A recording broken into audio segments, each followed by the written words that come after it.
Alissa avec une recette savoureuse de baklawa salé. C'est une food fusion entre le Mexique et l'Orient. En effet, pour cette recette, j'ai choisi une farce de fajitas. C'est parti pour la recette.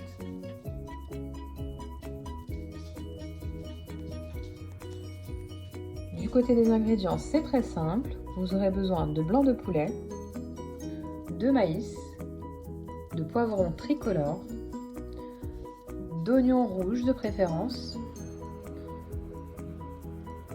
concentré de poivron à hauteur d'une cuillère à soupe, un petit peu d'ail, de la moutarde, des épices mexicaines, de l'huile d'olive et des feuilles de yucca que vous retrouverez en épicerie turque par exemple. Tout ça, c'est évidemment une suggestion. Vous pouvez ajouter par exemple des haricots rouges, retirer le maïs. Voilà, libre à vous de personnaliser la garniture. L'essentiel, c'est de garder l'idée. Je vais vous montrer comment procéder au pliage, etc. On va commencer par mariner la viande. Donc vous allez couper votre poulet en petits cubes. On va pouvoir ajouter notre concentré de poivron que vous pouvez aisément remplacer par du concentré de tomate.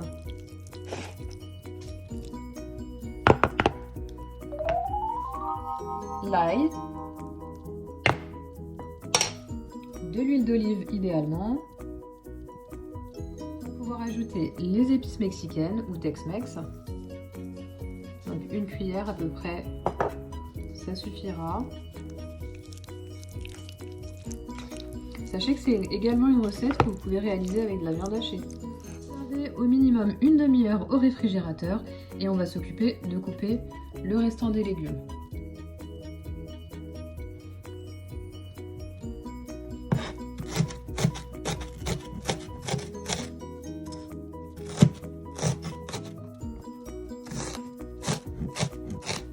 Mes poivrons et je vais les laisser à mariner avec le poulet en attendant. Ça va donner un peu de goût au poulet. Je vais allumer mon cookéo, mais évidemment vous pouvez le faire à la casserole, donc en rissolage moyen. Je vais faire revenir mes oignons. On va déposer le poulet dans la cuve.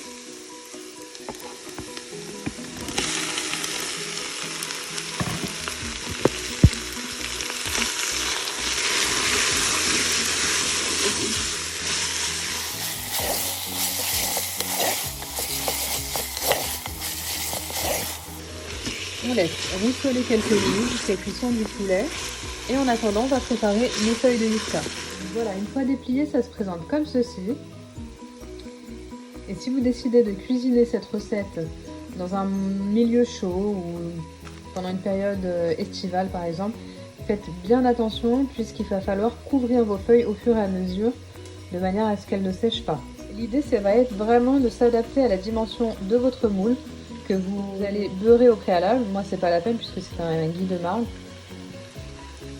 Donc je plie ma feuille en deux et je vais l'adapter directement à mon moule, comme ceci.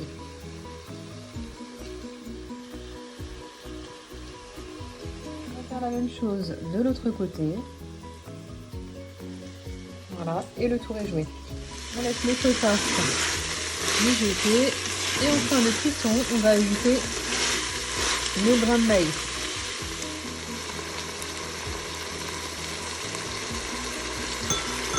On mélange. On sale, on poivre et on réserve.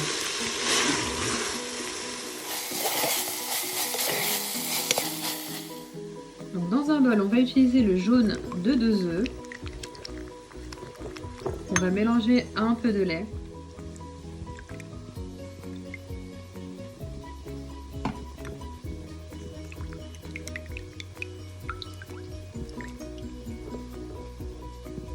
ce mélange, on va badigeonner nos feuilles, ce qui va les ramollir.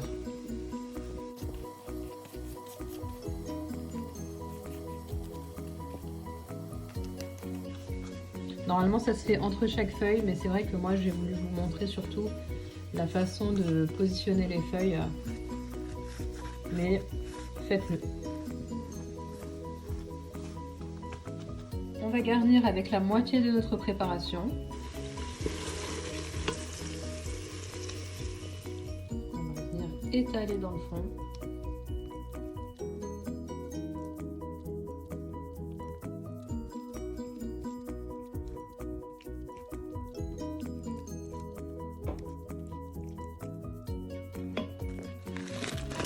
On va ajouter du cheddar. Vous pouvez mettre même les carrés si vous voulez, il n'y a aucun souci.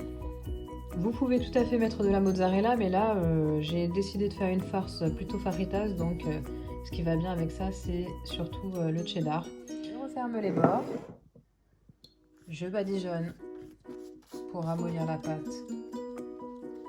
Encore une fois de ce côté.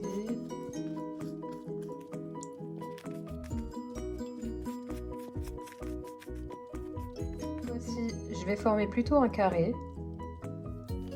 que je vais directement positionner. Voilà. Environ à la taille de mon moule. Je badigeonne de nouveau.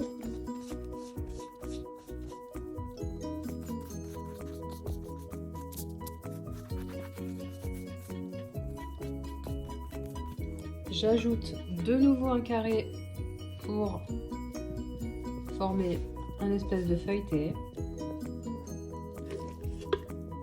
On aplatit un maximum.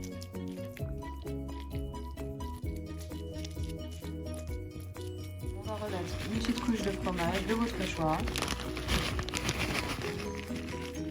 Vous voyez, j'ai mis du cheddar. Et pareil, je vais découper, en tout cas plier une feuille de Yufka et je vais la mettre pour boucher cette fois-ci.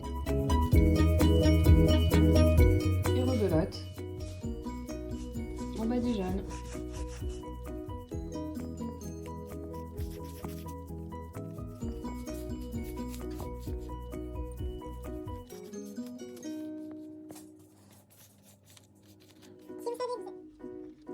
Si vous savez déjà que vous comptez ne pas démouler votre feuilleté, l'idée c'est de mettre par-dessus des graines de nigel. Moi comme je vais le démouler à l'envers, si vous voulez, il n'y a pas d'utilité.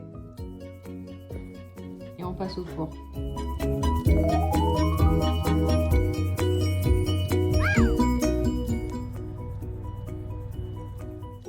Au bout de 20 minutes à 180 degrés, notre feuilleté est enfin terminée.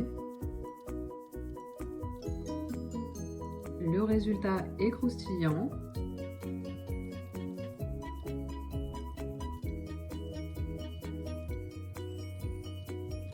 Il ne me reste plus qu'à vous souhaiter un bon appétit.